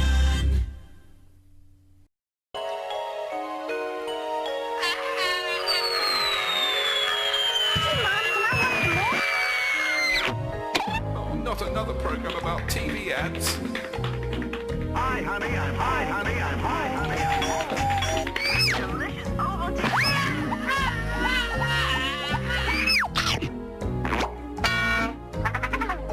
Good evening. My name is Victor. I am a TV critic and I live in your television set. Tonight, Ads Infinitum looks at superheroes. Back in the 1960s, inner city estates were generally thought of as dull old places. Not much for bored housewives to do all day except put a packet of Omo in their front window to announce in acronymical terms that their old man was out, and they were therefore available for a full servicing from any passing tradesman. But this perception is wrong, because if we're to believe the ads from this period, scarcely a day went by without some figure from classical antiquity appearing on the estate, such as Ajax. Here they come. Second only to Achilles among the Greek heroes. It's the Ajax Power Men. Get Ajax liquid. It cleans like a white tornado. Cleans like a white tornado, does it? Well, I've seen how a white tornado cleans. Yes, it cleans the house. Clean away. It cleans like a white tornado. If the demigod Ajax could arrive in a puff of magic smoke, why did he have to leave in a cheap old Ford car? Look at it. You'd never get the Batmobile backfiring, would you? But it wasn't just ancient Greeks who dispelled the monotony of life on a 60s estate. Dear me, no. When the Vikings were here during the Dark Ages, they raped, looted and pillaged. But this time... How can you win a £5 grocery voucher? Look in later tonight and see. Hello there, I'm the Danish Bacon Viking, one of a whole crew who've been out knocking on doors and giving away these £5 grocery vouchers. They contented themselves with handing out a few rashers of streaky and £5 in grocery vouchers. And remember, this was in the days when £5 of grocery vouchers could buy £5 of groceries. Mrs. Maxted, who I met on my second visit to Stoke-on-Trent. Yes, I come from Trent Vale. And were you pleased to see a Danish Bacon Viking on your doorstep? Yes, I had my receipt coupon waiting for you. You did indeed. And now you've got a £5 grocery voucher. But I never thought you would call on me. Aha, that's part of the fun, Mrs. Maxted. What would you do if this man appeared on your doorstep? I'd say that when you were at RADA, you probably thought you'd be playing King Lear at this stage in your career, didn't you? Sorry, you'll just never get a knighthood at this rate. Unlike this man, the Daz White Knight. The Daz White Knights are coming your way with big cash prizes. Whose majestic medieval steed... We're hurrying on our way with purses full of prize money. ...unfortunately transmogrified into another lousy British car. Our first stop could be at your house. Unlike King Arthur's knights, who crossed the Holy Land searching for the Holy Grail, this knight's quest was more modest, giving £5 to any bint who could hold up a packet of Daz without dropping it. As with Ajax, there was always something rather pathetic about his departure. Eastbourne, Chichester. What's that noise? It reminds me of the good old days. No, not those good old days. I'm talking about the good old days when ice cream vans used to come around. Talking of which... The Rainbow Men are coming. Yes, it's the Rainbow Men in their revamped Mr. Whippy ice cream vans. A brilliant concept, but years ahead of their time. On account of colour telly hadn't been introduced, so the Rainbow Men were really the monochrome men. If a Rainbow Man calls on you, show him one or more of these brands. Homo? No, it's the way I walk. Yes, back in the 60s, your communal garden in a city estate was not unlike a Parisian pavement cafe. Wait there long enough and the whole world would pass by. I wonder who'll pop up next. I'm the Rainwater Man. It's not due yet. Oh? Oh, dear. The whole outfit screams pervert, doesn't it? Hastily thrown together in an Oxfam shop, I'd say, and all it needs now is for the hubby to come home unexpectedly early from work, and there'll be some explaining to do, I don't mind telling you. They really understand gentleness. Look at the nose. He's a drinker. God created alcohol, I reckon, so that ugly people could have sex too, then cirrhosis. I bet he wears plastic shoes for sex kicks as well. Plaster shoes. Ideal sandals for the seaside, town or country. Plaster shoes. Washable, colourful, inexpensive. Style for all the family. Ask for plaster shoes by name at most shoe shops. We seem to be straying off the subject of superheroes. I need a linking device and I need it now. Where was I? Oh, yes, I remember it. I was a 1930s crooner broadcasting to the workers of a cake factory over their tannoy about my talking animal. Mark, what creature cries Mark? I'll give you a tip. A dog with a hair lip. Boo-boo-bee-doo. I'm losing track. Oh, yes. The Golden Wonder Crisp Men have come to town. This lot were resting actors, wearing tam o' shanters. Delighted when they call, like these lucky ladies. And holding long, thin-veined, wrinkly things in their hands. Crisps ready when we called, so £5 for... Pound notes, I mean. What did you think I meant? The Golden Wonder Crisp Men are still down your way with crisp notes for you. As I said, all sorts of men would call at your door in those days. I even remember the polio man who used to call at our house every Wednesday. We paid him every week for years. We didn't get polio. I mean, how unlucky can you get? Powerful, though all these Greek gods and superheroes were, they never visited the really tough estates, and I know why. Because, while they were on the doorstep handing out magnificent prizes... Oh, you won £100! No! There you are, that's all yours. urchins and street ruffians who cared nothing for the splendour of classical antiquity would be nicking the wheels of their getaway car. There's always a few clowns who spoil it for everyone else. Ladies and gentlemen, the Nestle's bandwagon is coming to town. Typical. Listen to that. How dare they tell us to say Nestle nowadays when for years they told us it was Nestles? The Nestle's Harlequin and Clown may call at your door. Play the easy Nestle's party game and win a... Anyway, I don't want to be reminded of fun fairs, no thank you. Why not? Because I once heard about a very nasty thing that happened at a fun fair. It was on the Sky Bomber. And to tell you about it, I'll have to go all wobbly, wobbly, wobbly, wobbly, wobbly, wobbly, wobbly, wobbly, wobbly. Long ago, a friend of mine boarded a Sky Bomber, a contraption shaped like a giant cotton bud with a cage at either end. He found himself sharing his cage with an idiot who'd just won a coconut, and as the bomber began turning on its axis and G-force kicked in, the man lost his grip, let go of his prize. Have you any idea how much damage a loose coconut can inflict during a 3-minute ride in a confined space at G-force 12? Funny thing was, the coconut man turned out to be a brittle bone victim, and put it this way, they didn't so much bury the body, they just vacuumed him away. This is a simulation, of course. We got this bloke called Federico Fellini to direct this sequence because the BBC budgets are so huge. Did the rainwater man end up in the nick? We'll never know. But manufacturers must have decided that potential rapists weren't the ideal representatives for their products. So they opted instead for chaps with chests. Girlies! Hello, I'm Katie, and I'm here to tell you that next week, OXO could win you up to £15 in cash. Just watch. OXO's Katie girls are coming your way. Yes, when the first stirrings of feminism reached these shores, Katie assembled a crack team, trained them with military precision, and sent them out to manoeuvres to thicken the nation's juices. Show them a packet of OXO, answer a simple question correctly. But sadly, Katie turned out to be not so much a Lord Kitchener of the stock cubes as a Lord Haw-Haw, because a few years later, having been spurned by OXO... With Bovril stock granules, you can add just the right amount of stock to bring out the natural flavours in your cooking. I should know. I have made the odd pint or two of stock. The turncoat took the Bovril shilling. Disgusting! Call the police! It's Captain Invisible Bruising! Hello, X-ray 4. Darling, what do you want for Christmas? Well, blow me! Phillips Finishing.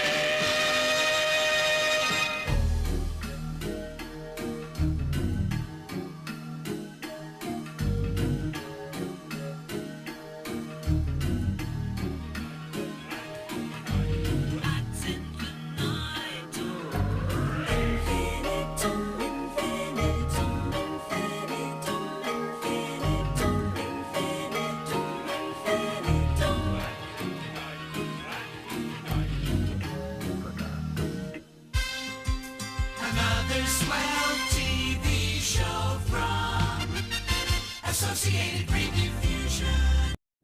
Live from Deptford Crematorium, we welcome you to the prestigious Ads Infinitum Awards 2000! Pardon? And we do have a star-studded audience here. There's somebody, and there's a... but there's Desmond Lynam. To the first category.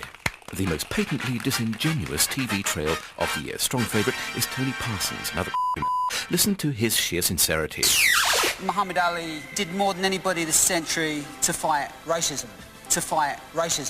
Oh, so it must have been another Muhammad Ali who appeared on the Parkinson Show and said, no intelligent white man in his or her right white mind want black boys and black girls marrying their white sons and daughters and in return introducing their grandchildren as half-brown, kinky-haired black people.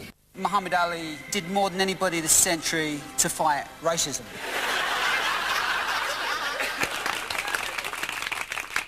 But will he be the winner? I have the judge's official decision here. Let's just open this here. Sorry about this. Jesus Christ. Oh, my ass. And the winner is, if you touch my fucking wife again, I'll ram a boat hook right up... I'm sorry, that's the... Da habe ich gar kein Problem damit, dann könnte ich doch endlich vielleicht mal in Rente gehen oder in Pension gehen. Das glaube ich dann wieder wenig. Wood, where I come from, Victoria Wood was where we took the chicks for a bit of forcible penetration. And still on the subject of discrimination, our next award for racial awareness goes to the Ribena Company Ribena's Black Currants. for their courageous refusal to portray black people in stereotypical ways. Ribena's pure black currant juice. Ribena, Ribena. Coughs and colds, fatigue and flus. Ribena keeps away. Ribena, delicious. Happy smiling darkies. Still, at least they were full of vitamin C. And there's Rory Bremner, the famous impressionist. This evening he's come as himself. Pity. And next, the award for funniest taste left in mouth goes to Lloyd Grossman for his excellent range of sauces and salad dressings. This Lloyd Grossman product may look remarkably similar to this bottle of Paul Newman's famous sauce, but there is one important difference. Oh, is that the time? They'll be here soon. What should we eat? How about pasta with tomato and basil sauce? Good idea. All Newman's profits... You might want to make the chunks a bit bigger. ...go to charity. No, use the extra virgin olive oil. Whereas Grossman's profits... I think the sea salt. ...go to another good cause. You forgot the garlic. Lloyd's Bank. Don't let it boil. You know what, Lloyd? You do it. So he did. Lloyd Grossman sauces. Now that's what I call real sauce. And there's Robbie Coltrane clapping, or working out as he calls it, the fat bastard. So while our regular stand-up comedian Heinz Welch prepares to come out onto the stage to entertain the guests, let's look at some of the scenes recorded earlier this evening as the celebrities began arriving here at the rear entrance of Deptford Crematorium for these prestigious Ads Infinitum Awards. There's one of Hollywood's brightest young stars, Bernie Clifton. And there's Terry Wogan wearing his famous hair hat. And there's Hugh Laurie and his partner. What a lovely couple they make. And in between them there's Liz Hurley. Oh dear, there's a tramp with another tramp. But I must hurry me up because back inside the main auditorium, Heinz Welch is beginning his act.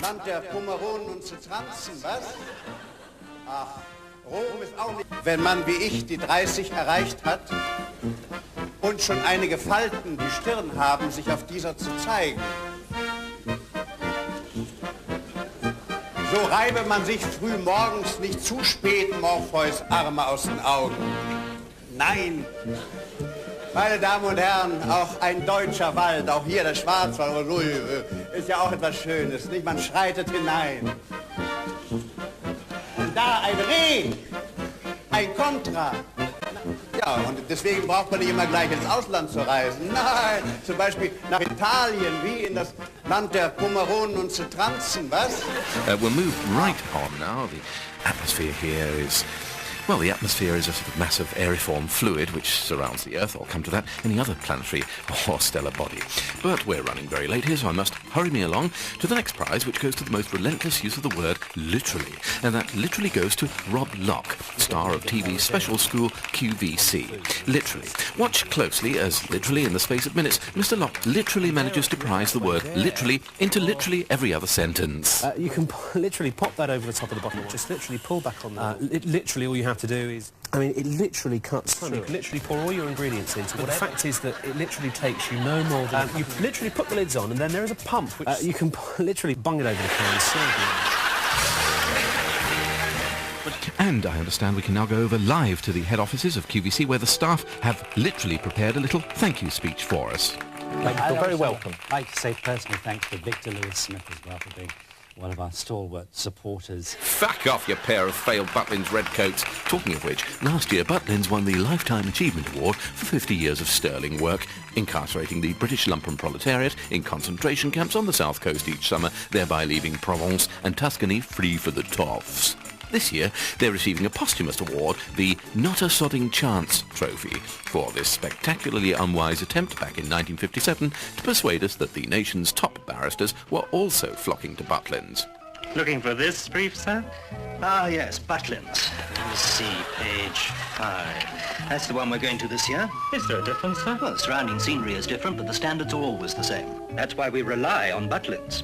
You can pick any one of the Butlin holiday resorts, and you know you will be getting first-class amenities. Accommodation is really comfortable, with your own private bathroom if you wish. Of course, daily maid service is included. We always enjoy our meals at Butlins because the service is good and there's always a pleasant smile from the staff. That helps make your holiday. Of course, I can always get a bit of exercise if I want to, or just laze around when I feel like it. There's plenty of room to relax in pleasant surroundings. We find the shows they put on every night at Butlins are extremely good too. First class. This is one brief I know will have a satisfactory conclusion. Write for details to Butlins, Oxford Street, London. Tragic. It's like the Sun trying to poach the readers from the Times. And there's Chris Evans in tears, bless him. I'd like to thank my team and Channel 4. And Channel 4 and my team and myself would like to thank you. Nobody fakes sincerity better than Chris, do they? And there's Alan Yentop, about whom I have nothing satirical to say because I'd like to work on BBC television again in future, thank you very much. Which takes us on to the next category, the best use of a toothless, senile clown and his fat, feckless wife, presumably intended to frighten children out of ever having breakfast again award. Surprisingly, there's only one entry this year, and the award goes to Kellogg's. You get up at 4 o'clock in the morning at the circus, and first of all, you unload the wagons. And the time it's finished, I go in, the wife cooks some cornflakes with hot milk. I start to have it, and, oh, come on, the show's going on, you got no time to eat. I put my makeup on quick, a quarter of an hour, I'm in the ring, band plays and away we go. So let's get the logic of this quite clear. Mr. Sinclair gets up at 4 in the morning, comes in for cornflakes and hot milk. He starts to have it and is told that the show's starting. So either the circus begins at 5:30 in the morning or it takes him 16 hours to unload the van. And the final award for the best award ceremony on BBC Two television at the moment, which is looking at TV adverts on TV, goes to Ads If... Oh dear, I think BBC Two is about to disappear up its own fundament. Oh dear... Problem damit, dann könnte ich doch endlich vielleicht mal in Rente gehen oder in Pension gehen. Das glaube ich dann wieder wenig.